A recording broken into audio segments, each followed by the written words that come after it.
Hi everyone, it's Carrie from Carrie's Designs, and today I'm going to do a little tutorial on the Stamper's Best, and it is the butterfly fairy stamp set, and the one I'm going to do a tutorial on today is the one on the bottom here. I love her. I love them both. So I'm going to do that one.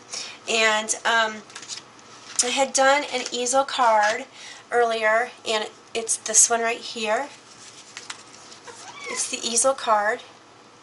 And I am just truly loving this card. I love coloring her. I've used a bunch of techniques on this. I've done the Copics, I've done the mica powders, I have done the Aqua Pro markers, and I'm just going to go over a couple of the things I've done with this today. I'm not quite sure about this camera angle sometimes, so I will show you how I've done this. Okay, so the first thing I'm going to do is I'm going to take my mica powders, and that's a question too that some people have been asking, and I'm going to zoom in on this a little bit. Just a little so you can see some stuff. So I used this. This is some mica powders that I had used before, and basically all you have to do is add some more water to this, and you can use it over. So I tend to keep them in there a little bit. Today I'm going to use, for her, because I've done it before, I'm going to use the purple, which is the medieval purple, and what I do is I take my aqua marker like this. This is the thin one, and it really, this one prevents the water from going back. This one prevents the water from going back up into the cylinder, so it doesn't look so bad. So what I'm going to do is I'm going to take a little bit of the powder, and you only need a little bit, and I'm just going to take a little bit. It's too much. See, that's even too much. Take a little bit like that, and I'm going to drop it down, and I'm going to squeeze some water at the same time. And look at that gorgeous color. Can you see that gorgeous color? I'm going to stir it around. And depending on how much mica powder you use is how bold it's going to be, how, you know, the color is going to be on everything. So I'm going to stir it around and do the best I can. And then I'm going to take my little figure here. I'm going to even zoom in a little bit more on this so we can really see it really well. There we go. So I'm going to take her, and I'm going to paint. I'm just going to paint her her top. So you don't want to get it really wet. You just want to have it a little wet. And this is an embossed image that I did, and I did it with the Lindy's stamp embossing, or the Lindy's powders, and it's so easy to do. It goes on so nicely.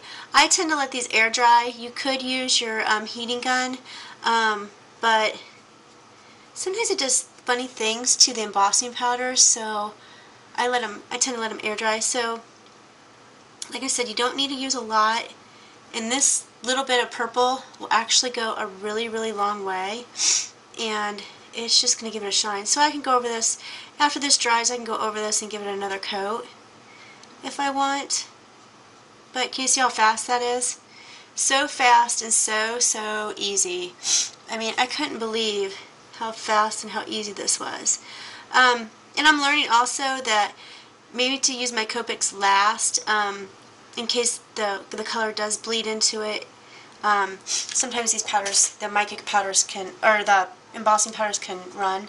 And then to clean your brush, I just take a scrap pad or a scrap piece of paper to get the purple off, because I'm done with the purple already. So if I want to do another one, I could. If I want to go ahead and do, actually I'll go ahead and I will color in, because I like to use my mica powders as fast as I can. I'll go ahead and color her skirt in, because I'm basically doing the same colors on these. Now this one is not embossed, so I have to be really careful, because some of these colors could run. But if you don't load up your brush too much, basically you shouldn't have any issues with your colors running. And the paper I am using is, I think this is either Nina, I don't know, it's either Nina, Gina K, Paper Tray Ink, or Copic. I don't think I did Copic though. I think I did, it feels like Nina.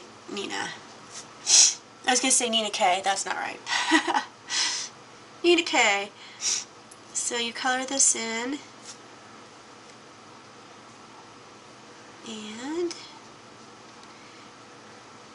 And it's not going to be, you know, solid, but you're going to have color it or do that a little bit more. But I love these aqua brushes. I use them a lot on different things, especially with the micas. The micas are fabulous to use these aqua brushes with. You can also use the aqua brushes with your chalks. I've used them with the chalks before, and you can see I'm just layering the color on here. Just generously layering the color on, and it's not really running too bad. Okay, so I need to do her hat, to her little beanie. I'm looking at my other ones I had done so I can see. Not that I'm copying from what I did before, but I am, kind of. Copying from what I did before. And there's her beanie, and there's her skirt done. So right there you go. Alright, so we'll move her over and put her back, a little girly back. And I'm going to clean off my brush a little bit. Okay. And then I'm going to do, it is the, it's a fuchsia color is what I'm going to do. So I'm going to do a little of the fuchsia, and I'll show you that again, how I do that. I just take a little bit. Ooh, it's too close, too close. I just take a little bit, and I mean just a little bit. And actually that's probably even too much. Can you see that little bit that I have on there? I mean, it is just, let's see. It is just a little bit. I'm going to put it in here, and I'm going to squeeze water out at the same time. There you go. See how that is? And then I'm going to sit here, and I'm going to stir it.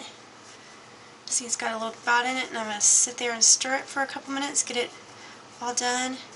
And I forgot to mention, you should always shake your micas. Shake your micas to activate them, and shake them a little bit so you get all those little powders going. So I'm going to stir that a little bit more. Dip it a little bit so I have a little bit of the excess off my brush. Put my little girly back here.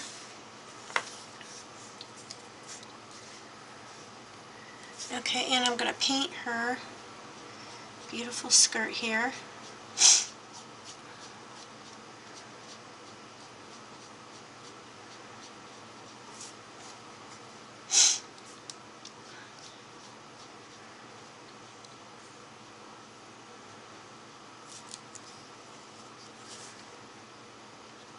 Being really careful around her arm here.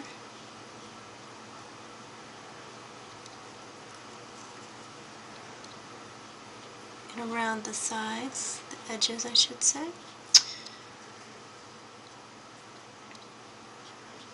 And you can just move that around too. I mean, it moves itself around a lot. I love working with the micas. They're so easy, especially on these stamps. I had another project I was trying to work on, and I see I got a little bit out, but that's okay. I'll get that covered up. That's not a big deal. We can just say it's part of the skirt.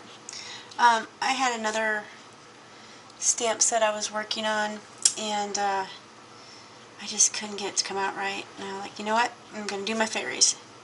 The fairies are a sure bet. They are so easy to work with and so easy to do. So,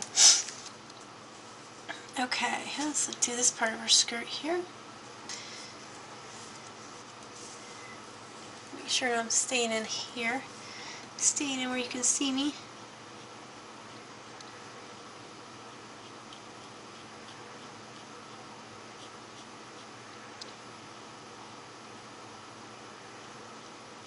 And so you got a little bit on her hand, but that's okay.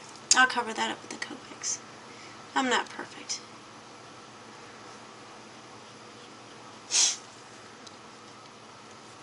So I'm going to do a little bit more on this here. Basically all I'm doing is filling it in. That's all.